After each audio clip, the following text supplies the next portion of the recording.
Hello বন্ধুরা, Radhe Radhe. Soybean ভিজিয়ে নিয়েছি গরম জল দিয়ে নরম হবে, আর 10 মিনিট রেখে দেবো। আলু, পটল, ভাত করলা ম্যারিনেট করে নিয়েছি। হলুদ গুঁড়ো, লঙ্কা গুঁড়ো, লবণ সব দিয়ে মেখে নিয়েছি। মাখানো হয়ে গেছে। এখন আমি সোয়াবিন আলু সবজি বানাবো, তার জন্য উপকরণগুলো নিয়ে নিয়েছি। কড়াইতে তেল দিয়েছি, ফোড়ন দিয়েছি, শুকনো লঙ্কা দিয়েছি, তেজপাতা দিয়েছি, আলু ঢেলে দিয়েছি।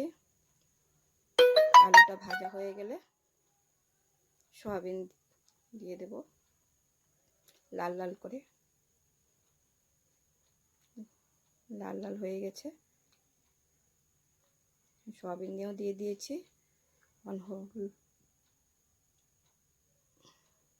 নুন দিয়েছি, হলুদ, লঙ্কা গুঁড়ো সব দিয়ে দিয়েছি উপকরণগুলো। এখন নেড়ে চেড়ে জল দিয়ে দেব, গরম জল। এখন আমার ফাইনাল সবজি হয়ে গেছে। এখন বেগুন ভাজা করে নিয়েছি, বেগুন ভাজা হয়েছে, আলু ভাজাও হয়ে গেছে, ভাত করলা ভাজাও হয়ে গেছে আমার। আর দুপুরের রান্না থাল সাজিয়ে নিয়েছি। এখন ফাইনাল লুক রেডি দুপুরের খাবার।